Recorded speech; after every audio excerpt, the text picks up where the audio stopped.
Qul ya ibadiyalladzina asrafu ala anfusihim la taqnatu min rahmatillah innallaha yaghfiru dzunuba jami'a innahu huwal ghafurur rahim. Katakan hai Muhammad kepada hamba-hambaku yang telah melampaui batas. Sudah terlalu banyak dosanya, banyak pelanggarannya. Jangan putus asa dari rahmat Allah.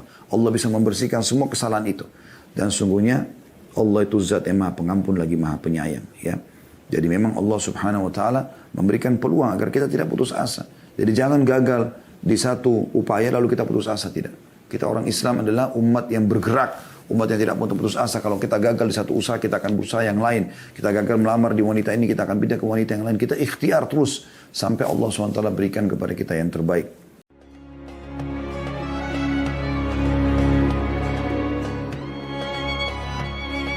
Assalamualaikum warahmatullahi wabarakatuh.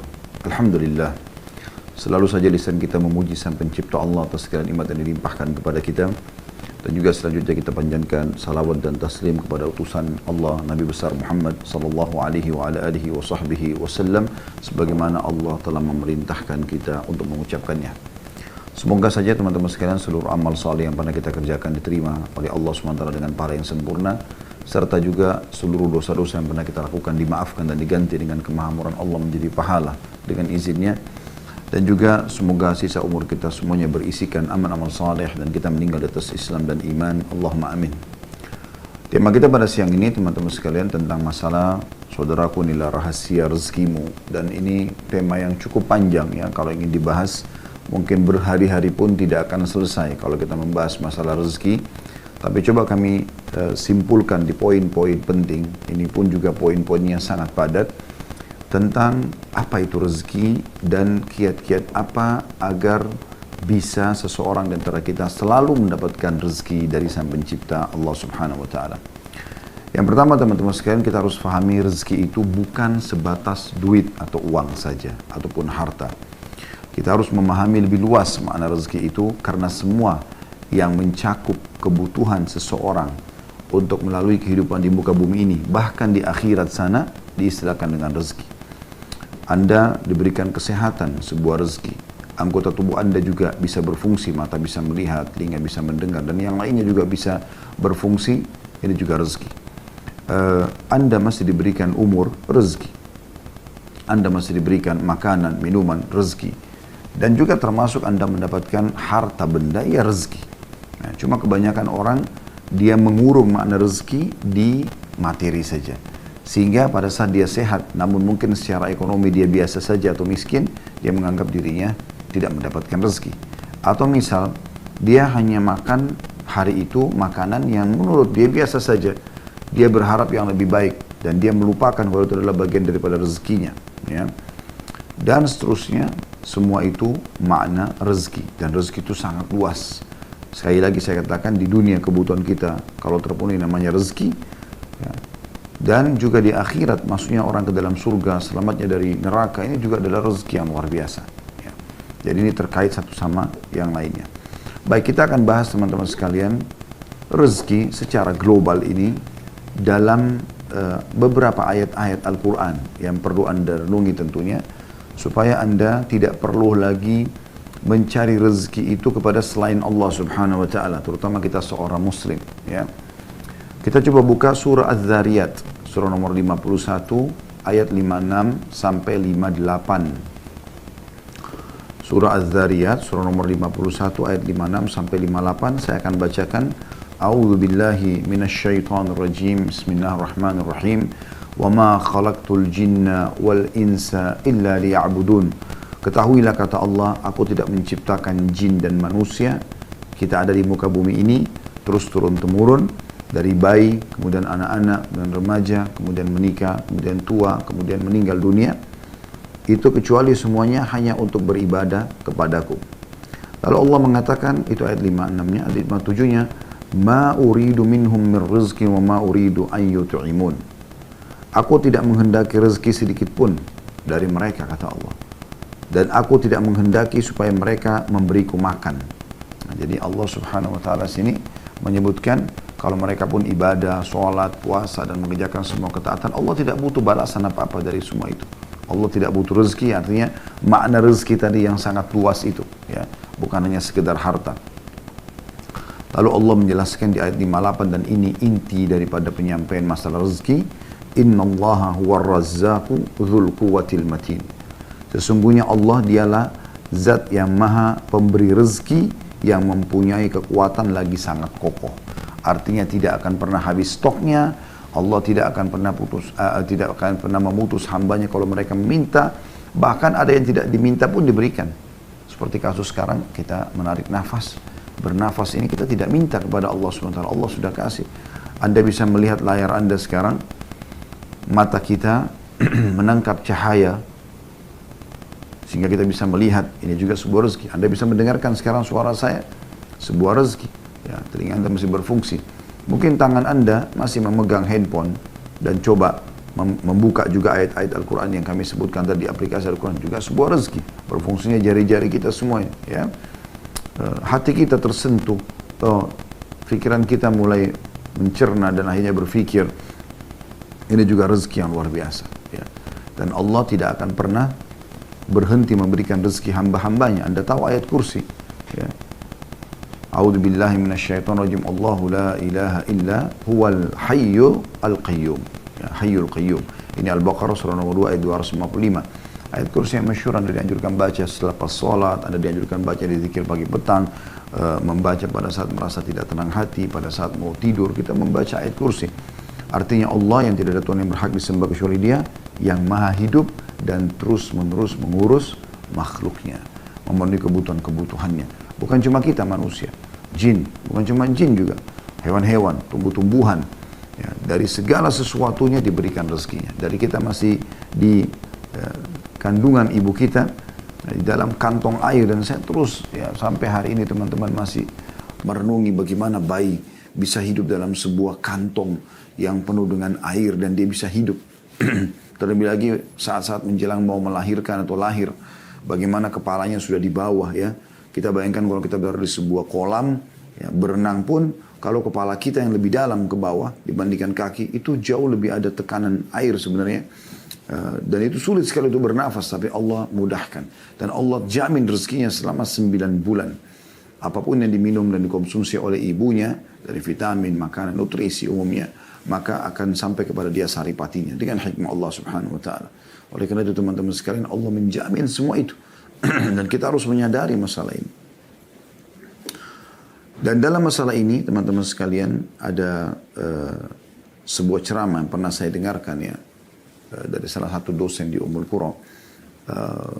Beliau bernama Dr. Muhammad dan beliau mengatakan ada seorang teman, dia bilang menghubungi saya, dia bilang gitu ya.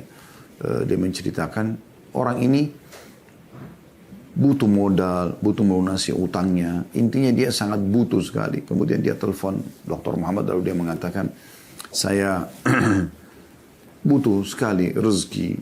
Ajarkan kepada saya doa, mungkin saya bisa baca. Kata Dr. Muhammad, lalu saya teringat tiba-tiba, terlintas pada saat lagi telepon, kita sekilas begitu saja tentang ayat ini. Az-Zariyat 56 sampai 58. Ya. Wa ma khalaqtul jinna wal insa illa liya'budun. Aku tidak ciptakan jin dan manusia kecuali untuk menyembah kepadaku. Ma uridu minhum rizqin wa ma uridu minhum an yut'imun. Aku tidak pernah, kata Allah, mengharapkan balasan rezeki dari mereka dan tidak berharap mereka berikan makan. Innallahu war-razzaqu dzul quwwatil matin. Allah adalah zat yang Razzaq, yang maha pemberi rezeki, tidak pernah habis stoknya.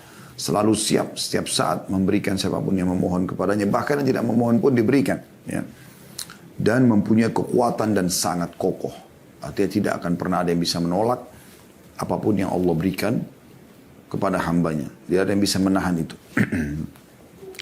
Lalu orang itu, kata Syekh Muhammad, saya ajarkan kepada dia, coba baca dalam doamu, Ya Razzaq dzul quwwatil matin, wahai zat yang pemberi rezeki yang sangat mempunyai kekuatan dan sangat kokoh, berikanlah aku rezeki, urzukni.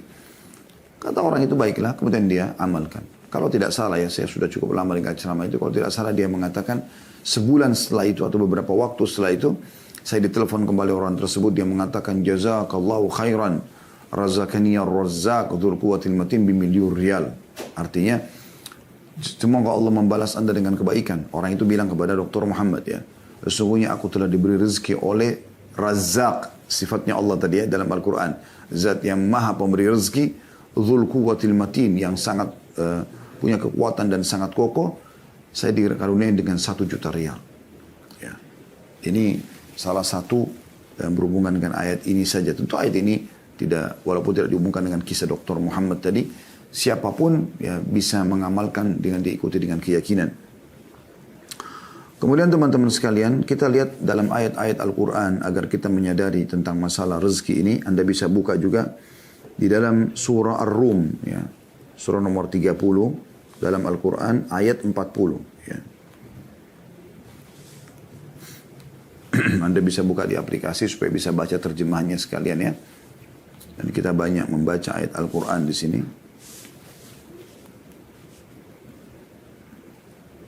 Di ayat 40-nya Allah Subhanahu wa taala berfirman, A'udzu billahi minasyaitonir rajim. Allahu alladzi khalaqakum thumma razaqakum thumma yumitukum thumma yuhyikum. Hal min syurakaikum man yaf'alu min dzalikum min syai' subhanahu wa ta'ala amma yusyrikun. Artinya Allah lah satu-satunya, tidak ada lagi yang lain. Jadi orang yang kembali kepada ayat ini, kembali kepada Tuhannya Allah, maka pasti diberikan rezeki. Kepada selain Allah, perhatikan Allah katakan, Allah lah yang menciptakan kamu.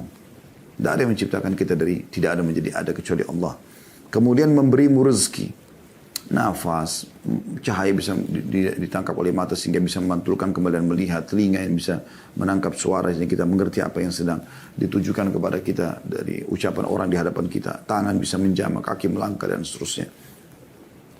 Kemudian mematikanmu, kemudian menghidupkanmu kembali di hari kiamat di mahsyar nanti. Ya, kemudian kita akan menuju kepada kehidupan abadi. Adakah di antara yang kamu sekutukan dengan Allah itu? Pohon, keramat, jimat, batu, dan segala macam ini. Ya. Yang dapat berbuat sesuatu dari demikian itu, maha suci lah dia dan maha tinggi dari apa yang mereka persekutukan itu. Jadi di sini Allah Subhanahu wa taala memastikan dialah yang memberi rezeki. Tidak ada yang lain. Jadi percuma minta kepada selain Allah itu tidak ada gunanya. Anda perhatikan juga surah Ghafir. Ya. Buka lagi surah Ghafir, surah nomor 40. Ya. Atau tepatnya surah Mu'min. Ya. Dua namanya ini ya, surah ini. Di ayat 64. Allah Subhanahu wa ta'ala berfirman, surah Ghafir, surah nomor 40, ayat 64. A'udzu billahi minasyaitonir rajim. Allahu alladzi ja'ala lakumul arda qararan was samaa'a binaa'an wa sawwarakum fa ahsana suwarakum wa razaqakum minat thayyibat. Dzalikumullahu rabbukum fatabarakallahu rabbul alamin. Allah lah yang telah menjadikan bumi bagi kamu tempat menetap, menghampar sekali. Dan ini tidak mungkin siapapun yang punya sekutu atau Tuhan selain Allah, coba sampaikan kepada dia. Apakah dia yang ciptakan bumi? Ajak ngomong, tanya. Datangkan buktinya. Tidak akan pernah bisa. Apalagi kalau benda-benda mati. Jimat, batu, pohon. Yang jelas-jelas dalam mata manusia tidak mungkin bisa ngomong gitu ya. Allah lah yang telah menjadikan bumi bagi kamu tempat menetap dan langit sebagai atap. Lebih besar lagi langit. Ya. Dan membentuk kamu dan membaguskan rupamu. Alis seperti ini, mata, hidung, bibir, lidah, gigi, tangan, dan segala macam keindahan dalam tubuh manusia dan kesempurnaan yang luar biasa gitu. Serta memberimu atau memberi kamu rezeki dari hal-hal yang baik-baik. Ya. Artinya Allah sudah membuat fitrah kita teman-teman sekalian suka dengan yang baik-baik. Misalnya bau wangi ya. Penataan yang rapi, ya, itu kan fitrah kita suka, ya. Allah berikan dari yang baik-baik dan semua yang thayyibat itu yang baik-baik Allah halalkan, ya. Tapi tentu berhubungan dengan halal, nanti kita jelaskan masalah itu ya dalam beberapa poin kiat menambah rezeki itu. Yang demikian itu adalah Allah Tuhan kalian yang Maha Agung, Tuhan alam semesta. Jadi Allah terus memperkenalkan dirinya, tidak ada yang memberi rezeki kecuali Dia. Jangan pernah minta, jangan pernah bergantung, jangan pernah memohon ya kecuali kepada Allah Subhanahu wa taala. Juga Anda bisa lihat dalam surah Qaf ya. Surah nomor 50 dalam Al-Qur'an. Di ayatnya ayat 6 sampai ayat 11 ya. Surah Qaf ayat 6 sampai ayat 11. Allah menyebutkan, A'udzu billahi minasyaitonir rajim. Afalam yanzuru ila as-sama'i fawqahum kaifa banainaha wa zayyanaha wa ma laha min furuj. Maka mengapa mereka tidak melihat ke langit yang ada di atas mereka? Bagaimana kami meninggikannya dan menghiasinya, dan langit itu tidak mempunyai retak sedikit pun. Allah mengajak kita berpikir. Jangan minta kepada selain Allah. Apalagi patung seperti orang-orang zaman jahiliyah dulu di Mekah. Ya, zaman sekarang pun masih ada orang seperti jahiliyah. Minta-minta pada patung. Minta-minta pada jin, syaitan, melalui para dukun-dukun. Minta-minta pada jimat, pohon, ya, lautan, matahari, bintang, bulan. Semua ini makhluk. Allah mengatakan itu. Coba pikir baik-baik. Mengapa mereka tidak melihat ke langit di atas kepala mereka? Bagaimana kami meninggikannya? Bagaimana kami menghiasinya dengan bintang-bintang, dengan matahari, dengan bulan? Dan mereka tidak temukan sedikit pun retak di langit itu. Pada Allah sebutkan lagi di depan mata kita bumi. Di ayat 7 itu tadi ayat 6-nya. Ayat 7-nya, wal arda madadnaha wa alqaina fiha rawasiya wa ambatna fiha min kulli zawjin bahij. Dan kami hamparkan juga bumi itu. Dan kami letakkan padanya gunung-gunung yang kokoh. Dan kami tumbuhkan padanya segala macam tanaman yang indah dipandang oleh mata. Siapa yang buat itu semua? Tidak ada yang memperlakukan diri seperti ini kecuali Allah. Ya. Bumi bisa ditinggali, dipijaki, dibangun rumah, ya, dicocok tanami, diambil hasilnya. Gunung-gunungnya, ada yang gunung berapi, ada gunung batu. Ya.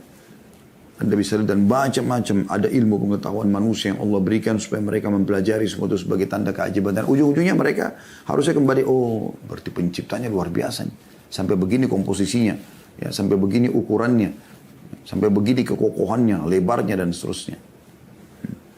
Allah mengatakan, ya, ayat 8-nya, tabsiratan wa dzikra likulli 'abdin munib, untuk menjadi pelajaran dan peringatan bagi tiap-tiap hamba yang kembali mengingat Tuhannya. Mau mengenal Tuhannya, nah kembali kepada itu. Ya. Jadi jangan minta kepada atasan, jangan minta kepada mertua, orang tua, minta kepada Allah. Allah akan menggerakkan mereka untuk memberikan kebutuhan Anda. Kemudian Allah sebutkan di ayat 9-nya, وَنَزَّلْنَا مِنَ السَّمَاءِ مَاءً مُبَارَكًا فَأَنْبَتْنَا بِهِ جَنَّاتٍ وَحَبَّ الْحَصِيدَ. Dan kami turunkan dari langit air yang banyak manfaatnya, hujan. Shower di kamar mandi Anda kira-kira bisa menyala tanpa ada yang menyalakan? Atau mungkin ada shower itu tanpa ada yang memasangnya? Kan tidak mungkin. Begitu juga air hujan yang turun dari langit. Bagaimana bisa air hujan turun dengan derasnya, ukurannya, ya kadarnya, kemudian waktunya, berapa lama. Tanpa ada yang mengaturnya. Allah mengatakan, dan kami yang turunkan air dari langit itu. Yang banyak manfaatnya. Lalu kami tumbuhkan dengan air itu pohon-pohon dan biji-biji tanaman, ya, yang diketam. Jadi banyak yang tumbuh, akhirnya bisa buah-buahan, bisa menampung air hujan turun dari langit supaya tidak banjir. Ya, kita tahu ada penghijauan, ada hutan, bagaimana para pemerintah di muka bumi ini juga menjaga ya, supaya jangan sampai hutan-hutan gundul dan seterusnya. Lalu Allah mengatakan di ayat 10-nya, وَالنَّخْلَ بَاسِقَاتٍ لَهَا تَلْعُنْ نَضِيدَ. Dan pohon kurma, perhatikan baik-baik, yang tinggi-tinggi dan mempunyai mayang yang bersusun-susun. Satu tangkai itu banyak sekali, bisa sampai ratusan butir, ya, bahkan ribuan butir kurma. Ya, itu Allah jadikan sebagai tanda-tanda kebesarannya. Dan di sini Allah berikan gambaran kurma, karena kurma buah dari sekian ratus jenisnya, ada beberapa jenis kurma kering yang bisa bertahan sampai tahunan, ya, tidak rusak. Nah, ya, tidak ada buah mungkin seperti ini. Ini manfaatnya sangat besar buat kesehatan. Lalu tentu kita tidak jabarkan ini karena ada bahasan sendiri masalah manfaat kurma. Anda bisa lihat di bahasan kami tentang tibbun nabawi atau penguatan nabawi, insya Allah sudah ada di YouTube ya. Tapi inti bahasan ayat 11-nya, Allah mengatakan semua itu rizqan lil ibad wa ahyayna bihi baldatan maitan kadzalikal khuruj. Semua itu rezeki bagi hamba-hamba kami, untuk kami berikan supaya untuk kebutuhan mereka. Dan kami hidupkan dengan air itu tanah yang mati atau kering, seperti itulah terjadi kebangkitan. Di sini kita bisa lihat bagaimana Allah Subhanahu wa taala menitik beratkan masalah itu. Nah, rezeki ini teman-teman sekalian, yang perlu digarisbawahi, rezeki ini bukan, ada rezeki yang datang kepada kita tanpa kita punya upaya. Seperti tadi saya sebutkan, oksigen yang kita hirup, yang ditangkap cahaya oleh mata kita, ya, suara yang tangkap oleh kuping. Ini kesehatan kita, bangun kita sudah sehat bisa beraktivitas. Ini tanpa kita minta pun Allah sudah kasih. Termasuk nyawa, ya, kehidupan kita di muka bumi ini sampai batas ajal yang sudah Allah tentukan. Ya. Jadi ada beberapa rezeki memang yang sampai kepada kita. Kita minta atau tidak minta ada dikasih oleh Allah Subhanahu Wa Taala. Ada rezeki teman-teman yang tidak sampai kecuali kita memang harus berusaha. Ya. Inilah pernyataan Imam Ahmad rahimahullah pada saat beliau menjelaskan tentang sebagian orang yang duduk manis. Kemudian dia mengatakan, saya duduk saja nanti rezeki saya akan datang. Yang dimaksud sini adalah masalah harta, ya. Pendapatan harta, pekerjaan, mungkin kalau kita sekarang pendidikan, jodoh, ya, pernikahan. Dengan dia duduk, dia nggak mau, sudah nanti rezeki saya akan datang sendiri. Ini yang beliau mengatakan, ini adalah kebodohan yang nyata. Dan Umar bin Khattab pernah memukul dan menghardik orang-orang, mengusir dari masjid pada saat ditanya, kalian ngapain di sini? Mereka bilang, kami sedang bertawakal kepada Allah. Ya, kami menunggu rezeki kami. Maka kata Umar, kalian mengatakan menunggu rezeki sementara kalian tahu bahwasanya Allah tidak mencatatkan langit menurunkan atau menghujankan emas dan perak, keluarlah dan cari rezeki di luar sana. Sufyan ats-Tsauri rahimahullah, seorang ulama tabi'in, juga pernah berkata seperti itu kepada orang-orang yang duduk di masjid. Lalu ditanya oleh Sufyan rahimahullah, habis sholat Jumat kalian ngapain di sini? Masjid haram duduk. Mereka mengatakan, kami al-mutawakkilun 'ala Allah, kami bertawakal kepada Allah. Udah, kami duduk aja begini, nanti ada rezeki datang ya sudah datang, kalau enggak ya enggak gitu. Maka kata Sufyan tadi, bukan begitu memahaminya. Kan harus keluar cari. Allah suruh kita mencari. Ya, dalam surah Jum'ah kan Allah sebutkan begitu. فَإِذَا قُضِيَتِ الصَّلَاةُ فَانْتَشِرُوا فِي الْأَرْضِ وَابْتَغُوا مِنْ فَضْلِ اللَّهِ. Kalau selesai sholat Jumat, maka menyebarlah kalian di muka bumi, lalu cari rezeki itu. Suruh cari, ya. Jadi kita kalau ada rezeki-rezeki seperti kita mau punya pendidikan, ijazah supaya kita punya kedudukan di masyarakat, kita bisa mengajar, kita bisa menggunakan ijazah itu untuk bekerja, kita harus sekolah kan. Kita harus sekolah, mendaftar dulu, ada upaya. Kemudian kita ikut kuliah atau kita ikut sekolah, kemudian kita lulus dengan nilai yang bagus dan seterusnya yang berhubungan dengan masalah itu. Begitu juga Anda mau bekerja, tidak bisa Anda duduk di rumah lalu nanti pekerjaan datang sendiri. Tidak, Anda harus keluar. Begitu juga dengan jodoh, Anda menikah dulu saya, nanti jodoh saya datang sendiri. Nggak bisa, Anda harus ikhtiar, ya, mencari, menanyakan, lalu kemudian Anda selebihnya Anda serahkan kepada Allah Subhanahu Wa Taala. Ya, jadi rezeki itu kalau saya gambarkan, ibarat ini coba mudah memahami saja, ya. Ibarat pohon, ada buahnya yang berjatuhan, ada buahnya yang bergelantungan. Kalau buah yang berjatuhan ini Anda tinggal pungut, selesai Anda dapatkan. Sekian tadi oksigen Anda tinggal hirup. Ya, mata tinggal cahaya tinggal ditangkap oleh mata, telinga tinggal ditangkap oleh kuping dan seterusnya lah. Ya. Ya, mungkin ini panjang sekali kalau kita rincikan. Intinya itu contoh-contohnya. Dan ada rezeki, ada buah yang Anda naik pakai tangga untuk mengambil buah itu. Ya. Jadi sudah kita kasih contoh-contohnya. Anda mau punya ijazah sekolah, Anda mau punya jabatan, Anda mau menikah, ya. Anda mau mengembangkan, mau lebih banyak lagi pendapatannya. Memang ini harus dengan upaya, ya. Seperti kita misalnya sudah S1, ngajar di kampus, ya. Gajinya misalnya 5 juta. Lalu saya berpikir, saya ingin gaji lebih besar, ya. Bagaimana caranya? Oh, kalau orang S2 di kampus, kalau kita bicara lingkup, jadi dosen misalnya. Orang kalau S2 gajinya lebih besar. Tadi kalau S1 ini contoh saja, misal 5 juta. Kalau orang S2 gajinya 7 juta. Kalau orang S3 gajinya 9 juta atau 10 juta. Kalau orang profesor bisa lebih banyak, gitu kan. Maka kita kemudian berupaya untuk lanjutkan pasca sarjana. Sekolah S2, sekolah S3, gitu kan. Nah ini memang upaya. Jadi kita memperbanyak pendapatan kita dengan upaya, gitu. Allah SWT memberikan sesuai dengan upaya hambanya, gitu kan. Kemudian juga orang yang bekerja, misalnya orang buka restoran, orang buka satu unit usaha apa. Kemudian dia ingin kembangkan. Maka dia berusaha, dia pelajari, kemudian sampai dia bisa membuka cabang yang lain. Dan seterusnya. Sampai ada orang, Masya Allah, Tabarakallah, Allah mudahkan sampai seluruh dunia dia punya, ya, cabang-cabang usahanya. Allah berikan taufik. Kenapa? Karena dia berusaha. Padahal sebenarnya dia manusia seperti kita. Punya 2 mata, punya 2 telinga, dia punya waktu 24 jam, dia tidak lebih daripada itu. Sama dengan kita. Tapi kenapa mereka bisa? Karena mereka berusaha, ya. Mereka berusaha. Dan ini yang dimaksud dengan makna ayat tadi, ya. Kemudian juga teman-teman sekalian, kita akan masuk kepada poin yang mungkin kalau saya bisa bahasakan inti daripada bahasan kita, yaitu tentang masalah kiat-kiat mempertahankan dan memperbanyak rezeki. Insya Allah saya akan sebutkan tidak kurang dari 19 poin, tapi kita coba ringkaskan ya. Karena ini setiap poin pun cukup panjang bahasannya, tapi saya akan coba memberikan, mudah-mudahan teman-teman sudah bisa menyiapkan pena dan kertas yang untuk menulis, kalaupun menulis ya, insya Allah itu akan banyak manfaatnya. Kiat yang paling pertama teman-teman sekalian yang harus kita fahami adalah syukur. Syukur ya. Mensyukuri nikmat yang Allah berikan. Tidak akan pernah bertambah sebuah nikmat tanpa syukur ya.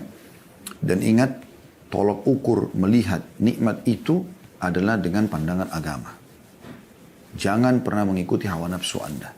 Ini penting sekali ya. Karena banyak orang, karena dia mengikuti hawa nafsunya, maka dia melihat makanan misalnya depan matanya belum mencapai target yang dia inginkan, maka dia tidak syukuri. Padahal sebenarnya itu sebuah nikmat ya. Kita renungi dulu dalil-dalilnya, baru kita akan coba berikan beberapa contoh berhubungan dengan masalah ini. Misalnya yang pertama teman-teman sekalian, Anda lihat surah Ibrahim, surah nomor 14 dalam Al-Quran. Ini ayat yang sangat masyhur ya. Ayat 7-nya, surah Ibrahim, surah nomor 14 ayat 7. A'udzu billahi minasyaitonir rajim. Wa idh ta'adzana rabbukum la in syakartum la azidannakum wa la in kafartum inna azabi lasyadid. Ingatlah, maksudnya pelajarilah ya.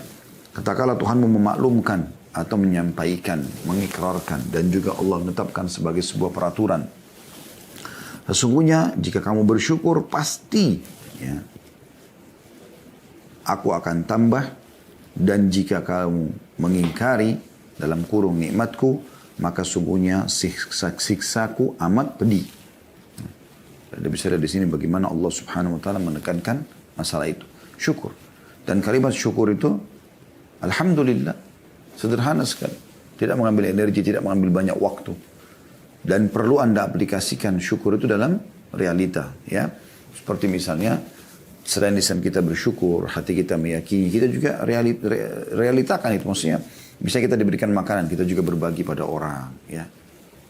Kita coba berbagi itu sebagai tambah penyempurnaan terhadap syukur tersebut. Makin Anda berbagi dengan orang lain, maka makin terbuka pintu-pintu rezeki itu. Itu bentuk aplikasi syukur ya. Karena banyak orang selalu cuma mau menerima, cuma mau ditraktir, ya, cuma mau diberi, tapi tidak pernah mau memberi. Nah ini berbeda, tidak memahami makna syukur yang sebenarnya.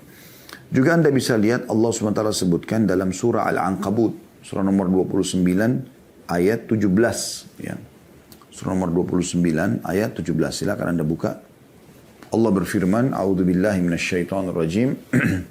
Innama ta'buduna min dunillahi awthana wa takhluquna ifka. Innal ladzina ta'buduna min dunillahi la yamlikuna lakum rizqan fabtaghu 'indallahi rizqa wa'budu washkuru lahu ilaihi turja'un. Artinya sungguhnya apa yang kamu sembah selain Allah itu adalah berhala. Tidak ada manfaatnya. Kuburan, patung, jimat, pohon, apalah selain daripada Allah. Berhala. Ya. Dan kalian buat-buat itu dengan dusta. Bohong. Oh ini punya kekuatan, ini bisa memberikan rezeki, ini bisa menyembuhkan penyakit. Dusta besar. Ya. Allah mengatakan itu. Ya. Kalau itu semua ifka, kedustaan. Orang-orang Mekah begitu.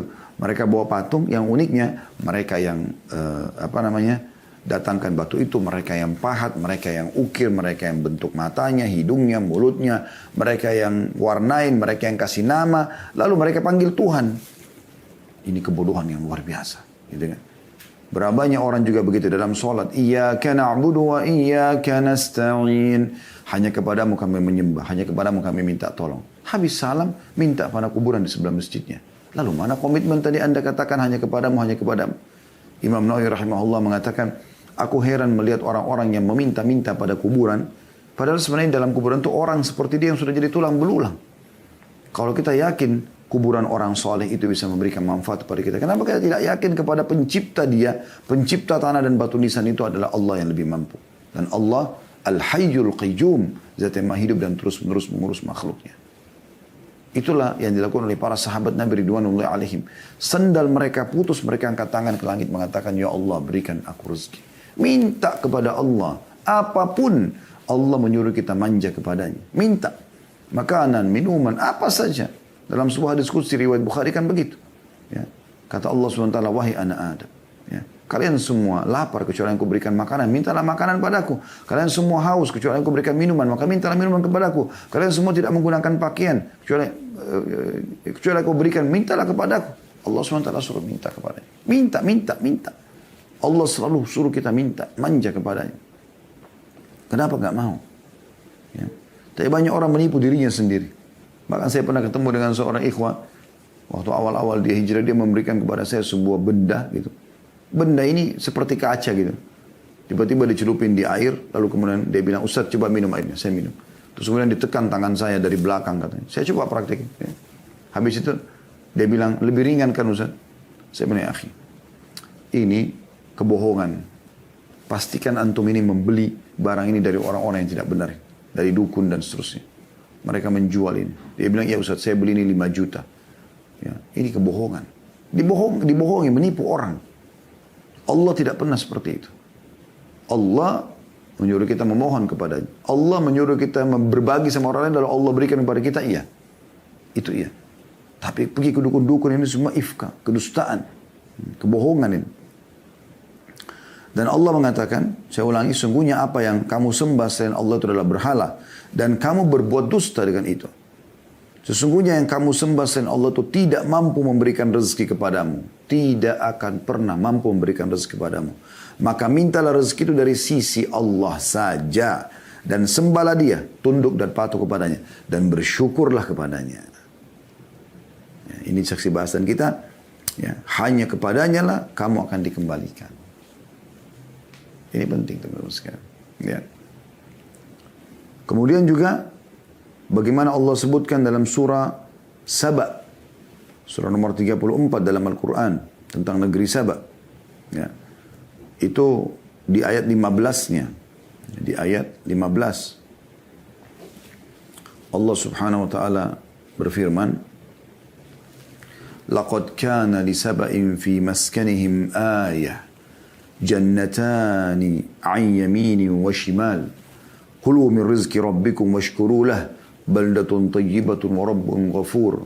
Sesungguhnya pada kaum Saba, orang-orang yang tinggal di negeri Yaman di zaman dulu, ada tanda-tanda kekuasaan Tuhan di tempat kediaman mereka, yaitu 2 buah kebun di sebelah kanan dan sebelah kiri mereka.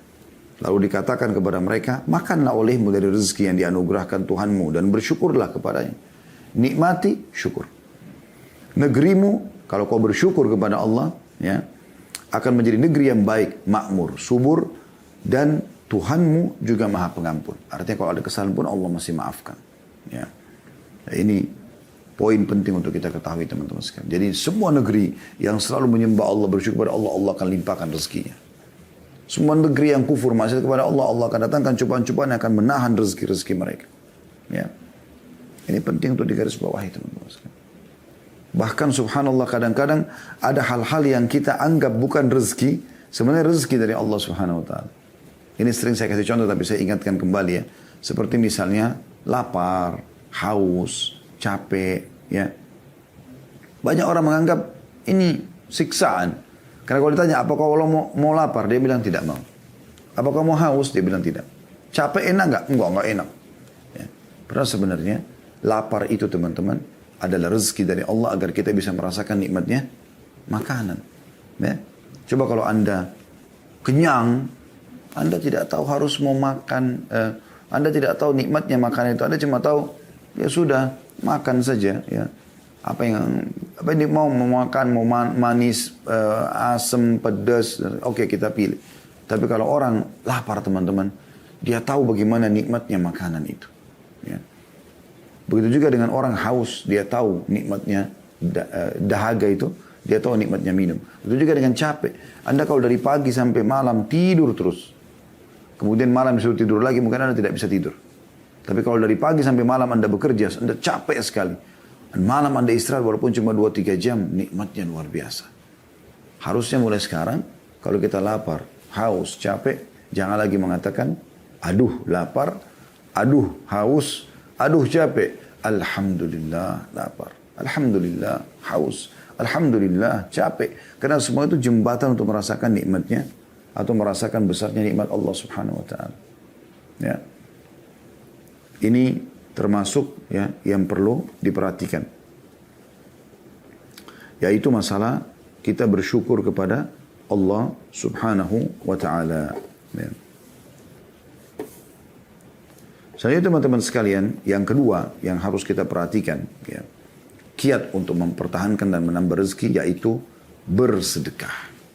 Nah, ini sebenarnya bentuk aplikasi dari syukur itu, dari ucapan syukur ya. Tapi kita bersedekah, keluarkan harta.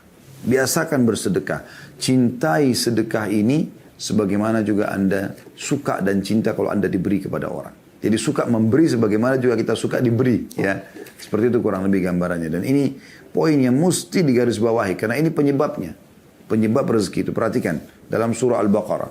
Surah nomor 2 ayat 254. Allah Subhanahu wa taala berfirman, A'udzu billahi minasyaitonir rajim. Ya ayyuhalladzina amanu anfiqu mimma razaqnakum min qabli an ya'ta yawmun la bay'un fihi wa la khullatun wa la syafa'ah wal kafiruna humudz zalimun. Hai orang beriman, berinfaklah apa yang telah kami jadikan rezeki kepada kalian. Ya. Sebelum datang hari tidak ada lagi transaksi, nggak ada lagi persahabatan, nggak ada lagi pertolongan, dan orang-orang kafir adalah mereka yang menzalimi diri mereka sendiri. Ya. Apa yang engkau infakkan saudaraku muslim, maka itu menjadi penyebab datangnya rezeki. Ya.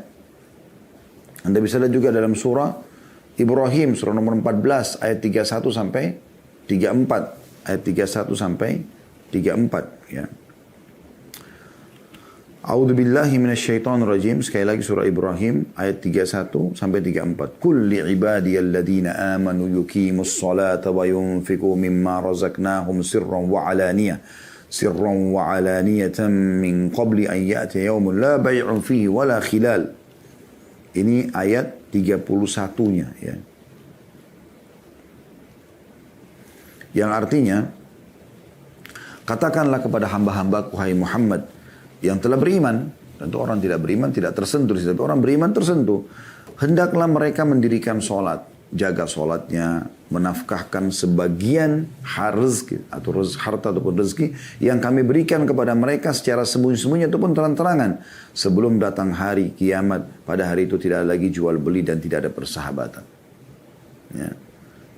Lalu Allah menjelaskan, yang memerintahkan kalian untuk menginfakkan itu supaya Allah gantikan juga, ya, itu Allah. Siapa dia? Allah perkenalkan dirinya di ayat 32-nya. Langsung lanjut setelahnya. Allahul ladzi khalaqas samawati wal arda wa anzala minas samaa'i ma'an fa akhraja bihi minats thamarati rizqan lakum wa sakhkhara lakumul fulka litajriya fil bahri bi amri wa sakhkhara lakumul anhar. Allah lah yang memerintahkan kalian berinfak dan menjanjikan akan menggantikan itu. Allah lah yang telah menciptakan langit dan bumi dan menurunkan air hujan dari langit. Kemudian dia mengeluarkan dengan air hujan itu berbagai buah-buahan. Menjadikan rezeki yang dijadikan rezeki untuk kalian. Dan dia telah menundukkan bahtera bagi kalian. Supaya bahtera itu berlayar di lautan dengan kehendaknya. Dan dia telah menundukkan pula bagimu sungai-sungai. Bisa diambil airnya, bisa diambil ikannya, bisa diambil perhiasannya dan segala macam. Ayat 33-nya. وَسَخَّرَ لَكُمُ الشَّمْسَ وَالْقَمَرَ Saya ulangi, وَسَخَّرَ لَكُمُ الشَّمْسَ وَالْقَمَرَ دَائِبَيْنِ وَسَخَّرَ لَكُمُ اللَّيْلَ وَالنَّهَارِ. Dan dia juga telah menundukkan pula bagi kalian matahari dan bulan. Matahari terbit pagi hari itu bernama malam, maghrib. Bulan keluar malam gitu kan. Itu semua ditundukkan. Dan terus menerus beredar dalam orbitnya. Dan telah menundukkan bagimu juga malam dan siang. Malam istirahat, siang untuk beraktivitas. Ayat 34-nya. وَآتَاكُمْ مِنْ كُلِّ مَا سَأَلْتُمُوهُ وَإِنْ تَعُدُّ نِعْمَةَ اللَّهِ لَا تُحْصُوهَا إِنَّ الْإِنسَانَ لَظَلُومٌ كَفَّارٌ. Dan dia telah memberikan kepadamu keperluanmu dan segala apa yang kamu mohonkan kepadanya. Dan jika kamu menghitung nikmat Allah, tidaklah dapat kamu menghitungnya. Nah, sesungguhnya manusia itu sangat zalim dan sangat mengingkari nikmat Allah. Mungkin ada pertanyaan muncul di sini di benak Anda. Ustaz, Allah bilang, ya, Allah telah memberikan semua yang kita minta. Wa atakum min kulli ma sa'altumuh. Tapi masih ada permintaan saya yang belum Allah kasih, Ustaz. Saya jawab begini. Yang Allah kasih kepada Anda jauh lebih banyak. Dan yang belum Allah kasih 1-2 masalah saja. Buktinya, bukan karena tiap hari lapar. Apa yang Anda katakan teman-teman sekalian? Lapar. Tiba-tiba otak kita berpikir mau ke restoran mana, mau makan apa. Dan mudah kita dapatkan. Tinggal korek kantong kita, keluarkan uang, gesek ATM, selesai. Kita bisa makan. Dan tiap hari itu, tiap hari. Anda sekarang umurnya berapa tahun? 30, 40, 50, 60 tahun? Hah? Tiap hari Anda makan. Kalau Anda tidak makan, mungkin Anda sekarang sudah tidak hidup. Bukankah tiap hari kita haus? Kita cuma mengatakan haus. Tiba-tiba terpikir di benak kita, minum nih. Minum es teh manis kah, es jeruk, minum apalah, hangat, dingin. Ya, terserah kita. Kita tinggal minum. Dan tiap hari kita bisa gonta-ganti minuman, makanan, mau kopi, mau teh, dan segala macam. Ya. Bukankah tiap hari teman-teman sekalian, ya, kita selalu butuh nafas, kita selalu butuh pendengaran kita selalu butuh cahaya untuk mata kita selalu butuh berfungsi anggota tubuh kita sampai hidung kita bisa membedakan mana bau wangi, bau busuk seketika. Lidah kita bisa bedain mana asin, mana pedas, mana ya pahit dalam waktu seketika. Nah, semua masih bisa berfungsi dan ini luar biasa ini bagaimana Allah Subhanahu wa taala memberikan semuanya. Yang belum diberikan, mungkin Anda minta menikah sama seseorang, Allah belum kabulkan. Anda minta disembuhkan penyakit, ada penyakit, Allah belum kabulkan. Di situ ya, di poin itu. Mungkin Anda mau bekerja, minta pekerjaan, belum Allah berikan. Ya, tapi ini hanya belum diberikan saja. Ya. Allah melihat kesungguhan kita dan kata Nabi SAW, kalau seseorang itu, ya, Allah melihat keindahan dia dalam berdoa, maka Allah menerlambatkan jawabannya agar dia tetap dalam doanya. Seperti itu. Itu luar biasa itu. Atau supaya tetap dia dapat dalam doanya. Atau memang Allah belum berikan karena memang masih ada penghambat-penghambatnya. Seperti dosa yang dia lakukan misalnya. Ya. Jadi sangka baik dengan Allah Subhanahu wa ta'ala. Kemudian kata Nabi SAW dalam hadis yang masyhur ya. Hadis sahih. Ya bena Adam unfik alaik. Wahai anak Adam berinfaklah. Maka aku akan berinfak kepadamu. Keluarkan dulu. Sedekah dulu. Maka aku akan ya berikan kepada mereka. Ini ada bahasan sendiri panjang lebar masalah sedekah ini sudah kami bahas tentang keajaiban sedekah. Anda bisa kembali ke playlist di YouTube insyaAllah. Dan yang ketiga, teman-teman sekalian, yang melihat waktu saya percepat sedikit ya, masalah fokus kepada yang halal dan tayyib. Apa itu halal? Yang Allah bolehkan. Ya. Dan tayyib artinya berkualitas. Karena walaupun halal seperti ayam halal, ya, atau kambing atau sapi halal, tapi kalau bangkai sudah enggak tayyib atau rusak, berjamur, bisa mendatangkan penyakit, sudah enggak tayyib. Jadi enggak boleh. Ini dua hal harus bertemu. Ya, fokus kepada yang halal dan tayyib. Perhatikan Allah mengingatkan kepada kita di dalam surah An-Nahl. Ya. Maaf, surah Al-Ma'idah dulu. Surah nomor 5 ayat 87 sampai 88. Ya. Surah nomor 5 Al-Ma'idah ayat 87 sampai 88. Yang bunyinya, A'udzubillahi minasyaitonirrajim. Ya ayyuhalladzina amanu la tuharrimu tayyibati ma ahallallahu lakum wa la ta'tadu innallaha la yuhibbul mu'tadin. Hai orang beriman, jangan kamu haramkan apa-apa yang baik yang telah Allah halalkan bagimu. Allah halalkan, nikmati, makan, silakan selama halal. Ya. Dan jangan kamu melampaui batas, jangan juga terlalu berlebihan. Mentang-mentang halal lalu kita berlebihan, gitu kan? Makan daging halal tapi dia makan 10 kilo. Nah, mungkin perutnya di mana dia mau taruh? Ya. Maksudnya dia mau letakkan makanan itu di perutnya di mana 10 kilo gitu kan. Seketika dia makan dalam waktu yang bersamaan. Itu nggak mungkin. Jangan berlebihan. Ya. Sesungguhnya Allah tidak menyukai orang berlebihan atau melampaui batas. Lalu Allah bilang apa? Ayat 88-nya kita disuruh nikmati, silakan. Wa kulu mimma razaqakumullahu halalan thayyiba. Wattaqullaha alladzi antum bihi mu'minun. Dan makanlah makanan yang halal lagi baik dari apa yang telah Allah rezekikan kepadamu. Boleh silakan makan buah-buahan, makan sayur, makan daging, makan ikan, segala macam silakan. Yang penting halal Allah bolehkan dan tayyib, berkualitas, ya. Jangan rusak, ya. Jangan yang berbahaya, jangan bangkai, gitu kan. Dan bertakwalah kepada Allah yang kamu beriman kepadanya, yang kamu beriman kepadanya, ya. Kemudian juga dalam surah An-Nahl, surah nomor 16, juga Allah Subhanahu wa taala mengingatkan kepada kita di ayat 114-nya ya. A'udzu billahi minasyaitonir rajim. An-Nahl 114 ya.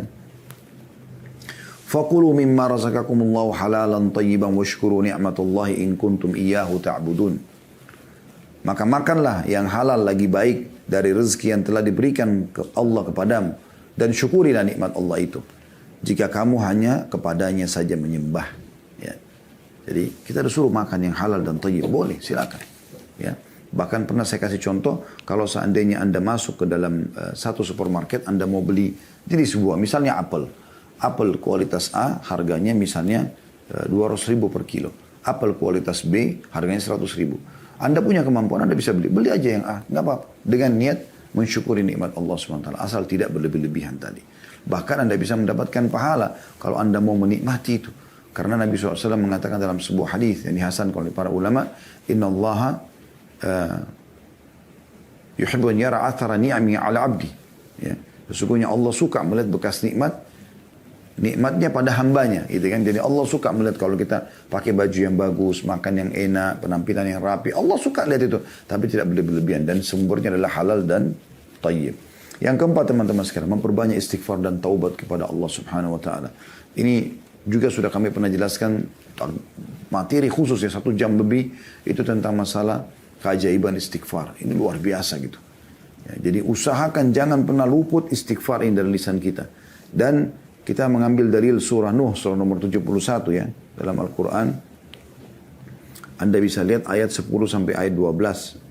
A'udzu billahi minasyaitonir rajim. Ya. Bagaimana Nabi Nuh berkata kepada kaumnya, "Faqultu astaghfiru rabbakum innahu kana ghaffara." Dan aku berkata kepada kaumku agar mereka memohon ampun kepada Tuhan, sesungguhnya Dia Maha Pengampun. Apa manfaatnya? Apa manfaatnya kalau orang beristighfar kepada Allah? Apa bukannya dengan rezeki Ustaz? Perhatikan ayat 11-nya. Allah mengatakan, Yursilis sama alaikum midrara. Niscaya dia akan mengirimkan hujan kepadamu yang lebat. Maksudnya hujan yang bermanfaat, bukan hujan yang mendatangkan masalah ya. Sampai seorang badui mengatakan, ya, siapapun yang ingin menjadi tetangga kami, maka hendaklah dia memperbanyak istighfar. Karena istighfar adalah hujan lebat yang menyuburkan tanah-tanah kami. Kemudian ayat 12-nya. Allah mengatakan manfaat istighfar, wa yumditkum bi amwalin wa banina wa yaj'al lakum jannatin wa yaj'al lakum anhara. Dan akan memperbanyak dengan istighfar itu harta juga keturunan ya, atau anak-anak, dan mengadakan untukmu kebun-kebun, juga mengadakan pula di dalamnya untukmu sungai-sungai. Ya. Lalu Allah ingatkan, kalau kita tambahkan ayatnya, saya tambahkan 13 ya. Dan beberapa ayat setelahnya ini perhatikan baik-baik. Allah mengatakan, "Malakum la tarjuna lillahi waqara." Mengapa kamu tidak percayakan kebesaran Allah? Apa yang menghalangimu untuk minta hanya kepada Allah?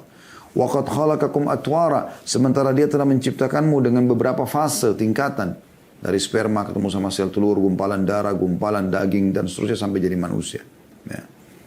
Lalu Allah mengatakan di ayat 15-nya, "Alam tara kaifa khalaqallahu sab'a samawatin tibaqa." Tidakkah kalian lihat bagaimana Allah menciptakan 7 lapis langit bertingkat-tingkat? Kenapa masih ragu? Ayat 16-nya, "Wa ja'ala al-qamara fihinna nuran wa ja'ala asy-syamsa siraja wa ja'ala asy-syamsa siraja." Dan Allah menciptakan padanya bulan sebagai cahaya dan menjadikan matahari sebagai pelita. "Wallahu ambatakum minal ardi nabata." Dan Allah menumbuhkan kamu dari tanah dengan sebaik-baiknya. "Tsumma yu'idukum fiha wa yukhrijukum ikhraja." Dan kemudian Dia mengembalikan kamu ke dalam tanah, mati, dan mengeluarkan kamu daripadanya pada hari kiamat dengan sebenar-benarnya.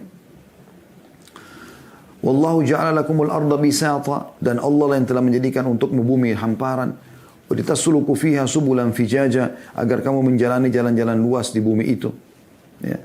Jadi ini semua manfaat istighfar yang luar biasa. Dan ini bahasanya panjang ya, tapi perbanyak istighfar teman-teman sekalian.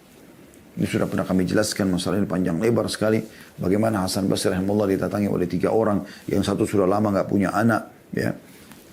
Kemudian sudah ikhtiar tapi belum punya anak. Yang satu punya penyakit belum sembuh-sembuh. Yang satu sudah lama bekerja tidak pernah kaya-kaya. Tiga-tiganya datang lalu minta petunjuk.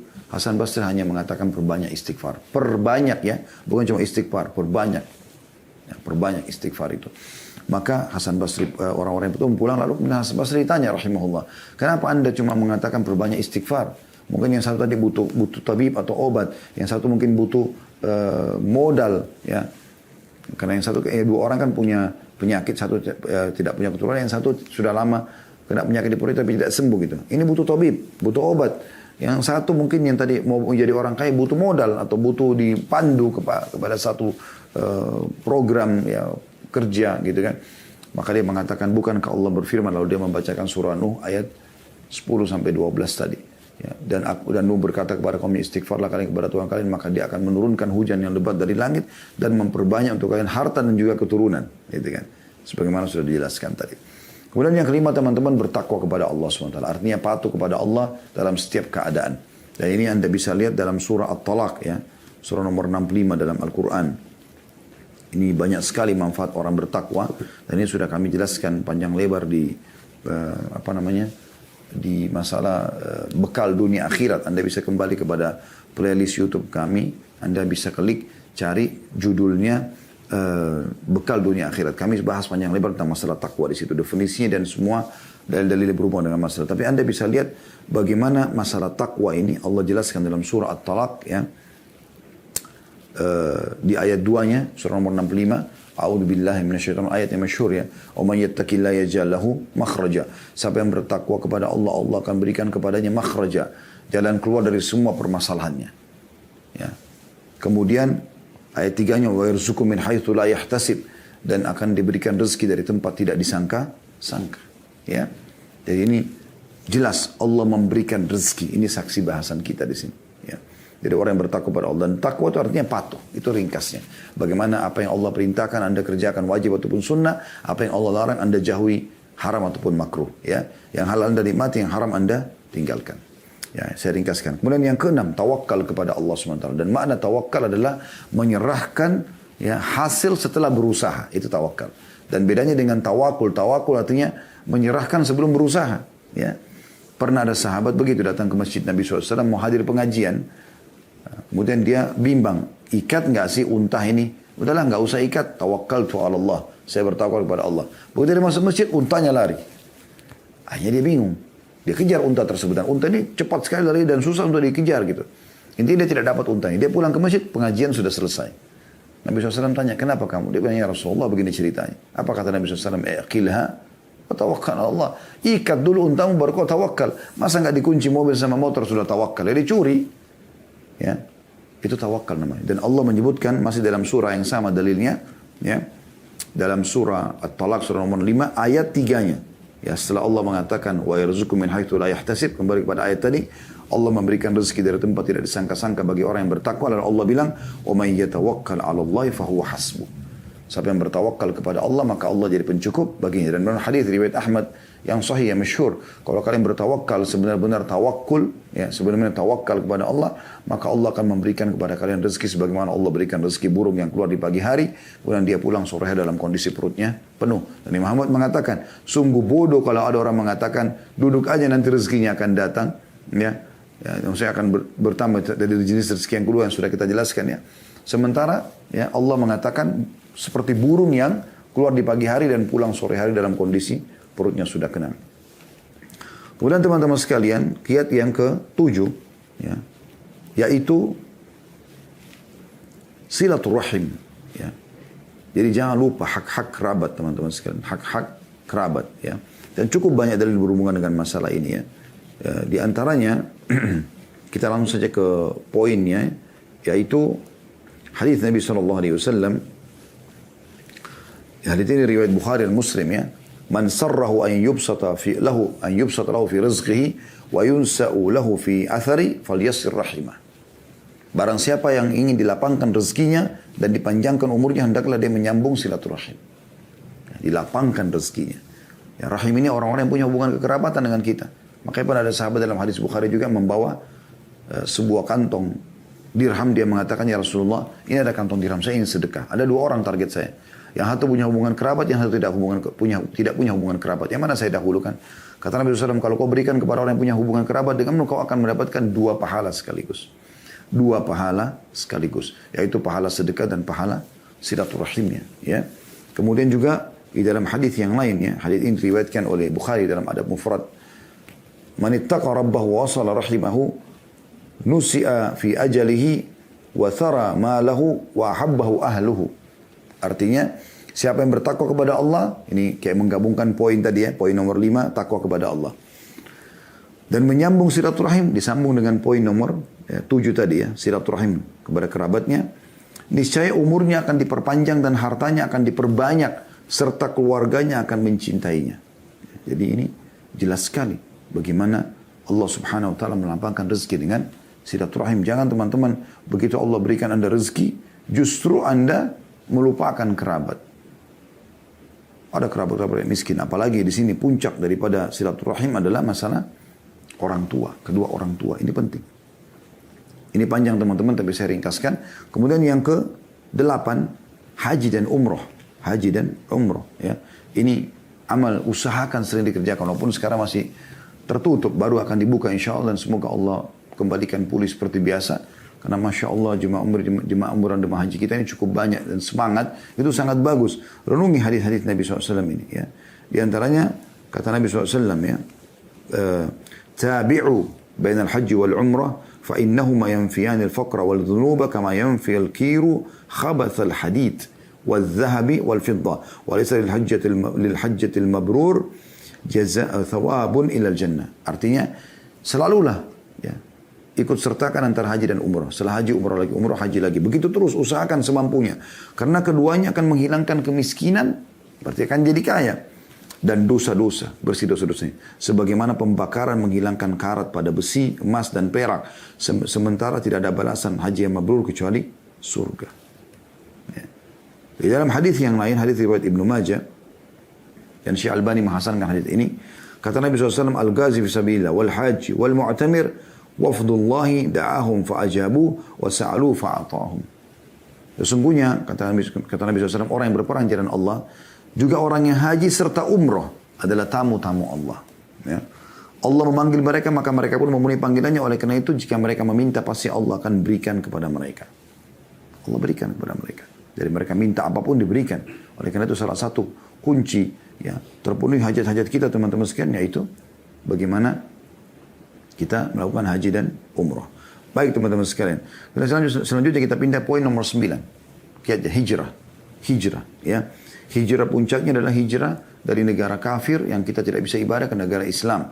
Juga masuk dalam makna hijrah, sebagian ulama mengatakan, dan ini sudah kita jelaskan di bedah buku kita, hijrah dari kemaksiatan kepada ketaatan. Walaupun alhamdulillah sudah selesai kemarin bukunya kita bedah ya. Tapi yang jelas buku itu berisikan banyak bab-bab tentang masalah hijrah. Nah ini sebagian ulama mengatakan hijrah juga pindah dari keadaan kemaksiatan, ya keterpurukan keimanan kepada ketaatan kepada Allah SWT. Jadi hijrah. Dan masuk dalam umumnya firman Allah SWT dalam surah An-Nisa. Anda bisa buka surah nomor 4 ayat 100. A'udzu billahi minasyaitonir rajim. Wa man yuhajir fi sabilillah yajid fil ardi muragaman katsiran wa sa'a. Barang siapa yang berhijrah di jalan Allah, maka dia akan menemukan muragaman ya. Yaitu peluang-peluang ya, rezeki-rezeki. Katsira, banyak, wasa'a, dan kelapangan. Ya. Allah SWT berikan kelapangan. Banyak pendapat ulama berhubungan dengan masalah ini. Tapi yang jelas, ayat ini sudah berbicara dengan dirinya sendiri. Kalau dia akan menjadi penyebab rezeki. Ya. Kemudian yang ke-10 teman-teman. Doa. Doa. Sering berdoa kepada Allah SWT. Doa ini adalah sumber rezeki. Ya. Minta kepada Allah SWT. Sebelum keluar rumah, berdoa. Ya. Zikir pagi petang, baca doa. Ya. Antara azan iqamah, sepertiga malam, berdoa. Berdoa kepada Allah SWT. Doa banyak sekali manfaatnya. Kalau kita ingin bahas ini panjang. Dan saya sudah ada judul, teman-teman kita sudah bedah di YouTube. Judulnya di playlist, Anda bisa lihat dahsyatnya doa. Di situ luar biasa bagaimana doa punya pengaruh yang sangat luar biasa. Usahakan Anda selalu manja, bergantung. Dan doa itu ringkasnya curhat dengan Allah. Kenapa tidak mau? Kenapa tidak mau? Hadis yang dihasankan oleh Tirmidzi, kata Nabi SAW, man lam yadu Allah yaghdab alaih. Saya tidak minta pada Allah, Allah malah murka padanya. Karena dia seakan-akan sombong. Harusnya dia minta kepada Allah SWT. Dan di antara doa yang masyhur yang kita selalu dianjurkan baca di pagi hari, ya, Allah marzuqni ilman nafi'a. Ya Allah berikanlah aku rezeki, berikanlah aku ilmu yang bermanfaat. Wa rizqan wasi', dan rezeki yang luas. Wa amalan mutaqabbal, dan amal yang diterima. Jadi kita berdoa kepada Allah SWT. Ingat, doa dimulai sebelum aktivitas. Makanya kita berdoa sebelum makan, sebelum tidur, sebelum keluar rumah, sebelum biologis, ya. Jadi berdoa dulu. Sebelum ke dokter kita berdoa dulu supaya Allah jadikan dokter itu penyebab kita sembuh. Jadi doa ini sangat penting, ya. Berdoa kepada Allah SWT. Biasakan berdoa. Jadikan doa itu sebagai satu rutinitas yang kita lakukan sehingga kita bergantung kepada Tuhan kita. Kemudian yang ke-11 teman-teman, nikah. Dan nikah ini termasuk pintu rezeki, ya, pintu rezeki. Anda bisa lihat firman Allah SWT dalam surah An-Nur, surah nomor 24 ayat 32, ya. Allah SWT berfirman, A'udzubillahi minasyaitonirrajim, wa ankihul ayama minkum was-salihina min ibadikum wa imaikum iyakunu fuqara yughnihimullah min fadli wallahu wasi'un alim. Jelas sekali ayatnya. Dan nikahkanlah orang-orang yang sendirian di antara kamu. Jangan biarkan ada bujang, duda, gadis, janda. Menikah. Mudahkan pernikahan itu. Dan orang-orang yang layak menikah dari hamba-hamba sahayamu, dari laki-laki dan perempuan. Jika mereka miskin, maka dengan pernikahan itu Allah akan memampukan mereka dengan karunia-Nya, dan Allah maha luas pemberiannya lagi maha mengetahui. Dan sabda Nabi SAW jelas sekali, gitu kan? Dalam Ibn Mas'ud, Abdullah bin Mas'ud, bukan hadis ya, tapi perkataan sahabat mauquf, kata Abdullah bin Mas'ud radhiyallahu anhu, iltamisul ghina fin nikah. Carilah kekayaan pada pernikahan. Itu kata beliau, jelasnya, gitu kan? Dan ini diriwayatkan oleh Ibnu Jarir dan juga ya, dinukil oleh Ibnu Katsir dalam tafsir beliau. Ya. Begitu juga hadis Nabi SAW yang masyhur, ya, yaitu kata Nabi SAW, thalathatun kulluhum haqqun 'ala Allah azza wa jal aunuhu. Ada 3 golongan yang pasti Allah akan memenuhi kebutuhan mereka. Al-mujahidu fi sabilillah, orang yang jihad di jalan Allah, wan nakihu alladhi yuridul afaf, dan orang yang menikah karena takut ya, terjerumus dalam dosa, maksudnya dia menyelamatkan dirinya. Wal mukatibul ladzi yuridul ada, dan orang budak yang mau bebaskan diri sehingga ditebus dirinya pada majikannya. Tapi di sini saksi bahasan kita adalah seseorang yang menikah. Ya. Kemudian teman-teman sekalian yang ke-12, menuntut ilmu, belajar. Ya. Ini juga termasuk pintu rezeki tersendiri. Ya. Cukup banyak dalil berhubungan dengan masalah ini teman-teman sekalian, tapi ada riwayat yang menarik, yaitu riwayat Anas bin Malik radhiyallahu anhu. Beliau mengatakan, kana akhawani ala ahdi Nabi sallallahu alaihi wasallam. Ada 2 orang dulu bersaudara di zaman Nabi sallallahu alaihi wasallam. Fa kana ahaduhuma ya'ti Nabi sallallahu alaihi wasallam wal akharu yahtarifu fashkan. Ada 2 orang yang datang kepada Nabi sallallahu alaihi wasallam, yang satu ya, menuntut ilmu dan yang lainnya giat bekerja, dan dia membiayai saudaranya gitu. Al-muhtarifu akhahu fashaka al-muhtarifu akhahu ila Nabi sallallahu alaihi wasallam. Maka orang yang bekerja keras ini sehingga membiayai saudaranya yang menuntut ilmu ini datang dan mengeluh kepada Nabi sallallahu alaihi wasallam. Faqala, lalu berkata, la'alla, lalu dia mengeluh, lalu kata Nabi sallallahu alaihi wasallam, faqala lahu Nabi sallallahu alaihi wasallam, la'allaka turzaku bihi. Ketahuilah sesungguhnya kau diberikan rezeki justru karena saudara menuntut ilmu itu. Ya. Jadi dari hadis ini ulama mengatakan orang yang membiayai orang lain saya tuntut ilmu bisa dapat rezeki, apalagi orang yang menuntut ilmu itu sendiri. Ya. Dan dengan kita menuntut ilmu teman-teman, kita jadi tahu ya, tentang mana halal, mana haram. Ya. Bagaimana Umar bin Khattab radhiyallahu anhu dalam statement yang masyhur mengatakan, sesungguhnya orang yang belum memahami agama, ya, maka jangan berdagang di pasar kami. Dalam riwayat lain, siapa yang berdagang sebelum memahami agama, maka dia akan terjerumus dalam riba dan akan terus terjerumus. Ya, memang ilmu ini akan membuat kita jadi tahu mana halal mana haram, gitu kan? Sehingga kita hanya fokus kepada halal, dan halal ini akan mendatangkan banyak rezeki dari Allah Subhanahu wa taala. Yang ke-13 teman-teman, persahabatan yang baik, ya. Persahabatan yang baik. Dan ini sudah masyhur sekali, ya. Hadis Nabi SAW, mathalul jalisis salih wal jalisus su. Perumpamaan komunitas yang baik, sehat, yang soleh, yang halal, ya, sibuk dengan yang halal, dan komunitas yang buruk, kemaksiatan, kamathali sahibil misk wa kirul haddad. Artinya perumpamannya seperti majelis yang komunitas yang baik ini, yang sehat, yang berprestasi, ya, yang sibuk dengan yang halal, ini seperti penjual minyak wangi. Dan komunitas yang pengangguran, yang malas, ya, ini seperti peniup api, ya, atau pembakar, ya, pandai besi, yang suka membakar, memanaskan besi, ya. Kata Nabi SAW, kalau orang yang memberikan, saya langsung terjemahkan saja, kalau orang yang memberikan, orang yang minyak wangi ini, maka bisa saja kau membeli darinya, atau kau akan mendapatkan bau yang wangi darinya. Jadi salah satunya, kau akan membeli darinya, atau kau akan minimal mendapatkan bau wangi. Dan perumpamaan pandai besi bisa membakar baju badanmu atau bajumu, atau paling tidak kau akan mendapatkan bau yang busuk dari dia. Jadi kalau teman-teman berteman sama orang yang berprestasi, itu akan besar sekali pengaruhnya. Orang yang cerdas dan juara di sekolah, di kampus, Anda akan mirip sama dia. Orang yang berprestasi dalam bisnisnya, punya perusahaan, Anda juga akan seperti dengan dia. Orang yang hafal Quran, orang yang macam-macam, ya, kebaikan-kebaikan, Anda akan mirip dengan dia. Tapi kalau Anda bergaul dengan pengangguran, pemalas, Anda akan sama juga dengan dia. Perhatikan sabda Nabi SAW, Al-mar'u ala dini khalili, falyandur ahadukum ila man yukhalil. Seseorang akan sesuai dengan kebiasaan teman karibnya. Ya kan gitu. Oleh karena itu perhatikanlah baik-baik siapa yang jadikan sebagai teman karib. Hadis sahih diriwayatkan Abu Daud dan juga Tirmidzi. Ya, jadi harus hati-hati. Ini penting, komunitas yang sehat. Jadi kalau mau prestasi, cari teman-teman yang berprestasi. Pasti akan seperti itu. Dan kami sudah praktekin itu teman-teman sekalian. Di kampus dulu saya cari teman-teman yang prestasi, saya teman sama mereka. Nilai saya berdekat dengan mereka. Ya. Kalau berteman sama orang yang malas, tidak mau belajar, dan segala, akan sama dengan mereka. Begitu juga dengan pada saat kita tarik kepada hal-hal yang lainnya. Kemudian selanjutnya yang 14, keterampilan, punya keterampilan.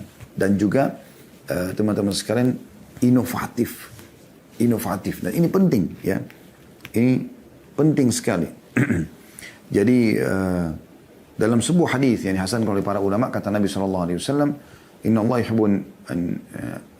yuhibbu min amalin, Inna Allah yuhibbu min abdin idha amila amalan an yutqinahu. Atau kama qala Nabi SAW. Artinya, sesungguhnya Allah sangat suka dari seorang hamba, kalau dia mengerjakan satu perbuatan, maka dia menguasainya. Menguasainya. Ini penting. Ya. Dan ini teman-teman sekalian, harus kita kuasai keterampilan. Dan kata Umar bin Khattab, kuasailah keterampilan. Karena biasanya seseorang di antara kalian membutuhkannya satu waktu. Gitu kan? Dan Umar bin Khattab pernah melihat ada orang tampan bersih, kata dia, aku melihat seseorang tampan dan bersih. Pada saat aku tanya apa pekerjaan yang dikatakan pengangguran, maka jatuh di mataku. Ya. Ini sudah pernah kita jelaskan juga di tema, kalau Anda mau dengarkan bisa lihat di playlist YouTube, katakan ya untuk sukses ya. Jadi bagaimana kita dianjurkan, dan kita di sini teman-teman usahakan selalu punya tatwir ya, inovatif, kita berkreasi, kembangkan teman-teman selama itu boleh. Dan Allah SWT akan berkahi selama kita sudah berusaha ya. Ini juga poin tentunya. Kemudian poin yang ke-15 teman-teman sekalian, jauhi sifat pengemis. Ya. Berkeluksah. Ini penting ya. Dan kita harus bekerja teman-teman sekalian. Ya. Tidak boleh membiasakan ya, minta-minta. Dalam sebuah riwayat Imam Ahmad, kata Nabi SAW, Man sa'ala min ghairi fakrin, faka'annama ya'kulul jamr. Siapa yang mengemis, minta-minta pada dirinya, padahal dia tidak fakir, maka seakan-akan dia memakan bara api. Ya. Juga dalam hadis yang lain, diriwayatkan oleh An-Nasai, Tirmidzi, Ahmad, ya. Dan kata Syekh Albani, hadis ini hadis sahih. Kata Rasulullah, al-mas'alatu kada wa kada biha ar-rajul, wajahu illa an yas'ala ar-rajulu sultanan aw fi amrin la budda minhu. Meminta-minta adalah seperti seseorang mencakar wajahnya sendiri. Kecuali jika ia meminta-minta pada penguasa yang memang dia butuh untuk itu, darurat. Atau perkara yang benar-benar ia sangat membutuhkannya. Jadi tidak bisa sama sekali memohon-mohon, ya, mengemis-ngemis. Ya. Dan ini penting teman-teman sekalian untuk difahami ya. Bahkan kata Nabi SAW dalam sebuah hadis, tentu ini bahasanya cukup panjang ya. Tidak ada seseorang yang membuka pintu afaf, kemuliaan. Kalaupun dia mau sesuatu, maka dia tawarkan jasanya, dia bekerja. Kecuali Allah bukan pintu kekayaan. Dan tidak ada yang membuka pintu miskin, mengemis-mengemis. Kecuali Allah. Tidak ada yang membuka pintu pengemis, kecuali Allah bukakan pintu kemiskinan. Ya. Kemudian yang ke-16 teman-teman. Tidak berputus asa. Ya. Ini salah satu sifat orang beriman ya. Mereka tidak berputus asa ya, terhadap apa yang sudah Allah Subhanahu wa Ta'ala. Tidak boleh putus asa karena Allah Subhanahu wa Ta'ala melarang kita berputus asa. Dan cukup banyak ayat-ayat Al-Quran yang menjelaskan masalah itu. Seperti misalnya dalam surah Al-Hijr. Anda bisa lihat surah Al-Hijr ya. Itu di ayat 56, 55 sampai 56. Ya. A'udzu billahi minasyaitonir rajim. Qalu basyarnaka bil haqqi fala takun minal qanitin qala man yaqnutu min rahmati rabbi illa dhallun. Mereka mengatakan kami menyampaikan kabar gembira kepadamu dengan benar, maka janganlah engkau termasuk orang yang berputus asa. Ibrahim lalu berkata, tidak ada yang berputus asa dari rahmat Tuhannya kecuali orang-orang yang sesat. Kata Ibnu Abbas radhiyallahu anhuma, Rasulullah SAW bersabda, syirik kepada Allah, pesimis terhadap karunia Allah, dan putus asa dari rahmat Allah bagian daripada dosa besar. Waktu ditanya Nabi SAW tentang dosa besar apa? Maka kata Nabi SAW, syirik kepada Allah, menyekutukan Allah. Berputus asa dari pesimis terhadap karunia Allah dan berputus asa dari rahmat Allah adalah bagian daripada dosa besar. Jadi kita tidak boleh. Dan Anda bayangkan bagaimana Allah menyebutkan dalam surah Az-Zumar. Ini ayat yang luar biasa. Surah nomor 39 ayat 53 ya. A'udzu billahi minasyaitonir rajim.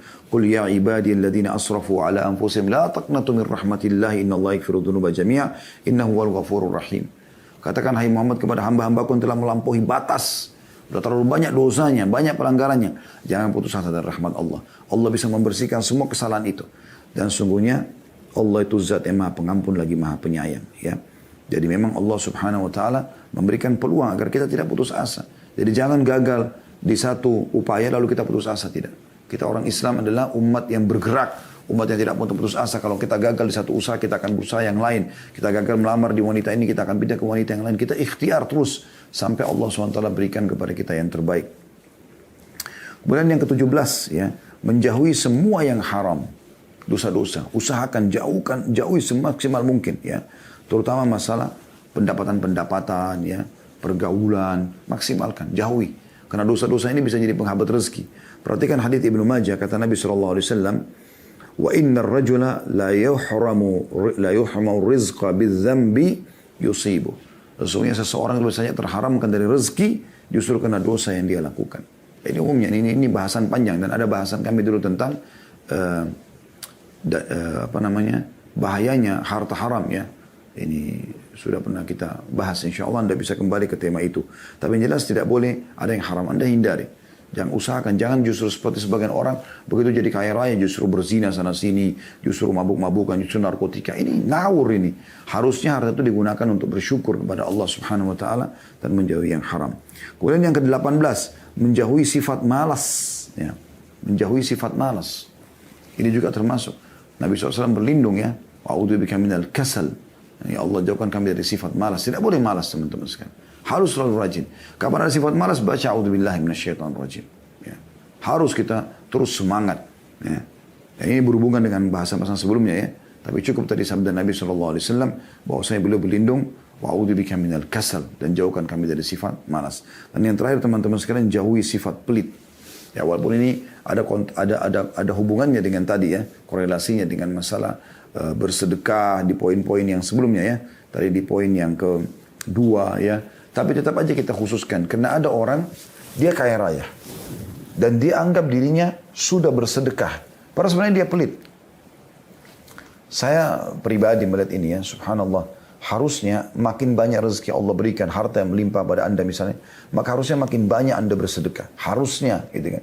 Tapi banyak orang tidak seperti itu teman-teman sekalian. Saya temukan ada orang dulu kaya raya. Saya naik satu mobil, Masya Allah mobilnya sangat mewah teman-teman sekalian. Mewahnya luar biasa gitu. Luar biasa gitu. Kemudian saya lihat di sampingnya ada uang yang dia taruh 1.000 baru. Uang 1.000 baru. Tapi ini dia bersedekah sebenarnya. Cuman dia pikir dia sudah sedekah. Lalu dia bilang sama saya, ini orang-orang miskin kesian nih. Pengen jalan dikasih 1.000 rupiah sama dia. Oke, dianggap dirinya sudah bersedekah. Kalau saya melihat nilai harta yang dimiliki orang tersebut dengan sedekah 1.000 rupiah kayaknya belum berimbang gitu ya. Nah, ini saya tidak katakan dia bakhil, tapi poinnya masih kurang pas. Ya, orang kalau mau dapatkan ikan paus harus pakai kapal tanker teman-teman sekalian. Kita lihat Talha bin Ubaidillah radhiyallahu anhu tidak bisa tidur malam hari karena hartanya melimpah datang. Lalu istrinya bilang, kenapa? Ada apa? Apakah ada kesalahan yang saya lakukan? Kata dia, tidak, kau sebaik-baik istri, dia bilang. Lalu kata Talha, saya terganggu dengan harta saya ini. Kata istrinya, kenapa kau pikirkan? Sedekahkan aja. Lalu disedekahkan. Semuanya 400.000 dirham, miliaran pada saat itu dikeluarkan sekaligus. Begitu mereka luar biasa. Dan saya melihat subhanallah teman-teman kita yang Allah berikan rezeki ini. Kalau mereka membuka dirinya di pintu sedekah ini. Menjauhkan sifatnya dari sifat bakhil. Dia betul-betul lepaskan diri dari itu. Dia berbagi aja terus. Tidak pernah menolak siapapun yang minta. Maka kembali kepada firman Allah SWT. A'udzubillahi minasyaitonir rajim. Wa may yuqa syuhha nafsihi fa ulaika humul muflihun. Dan siapa yang berhasil terlepas daripada sifat bakhilnya. Ya, dibersihkan dari dirinya. Dia bersihkan dari dirinya. Maka mereka adalah orang-orang yang beruntung. Jadi keuntungan sebenarnya ada di situ teman-teman sekalian.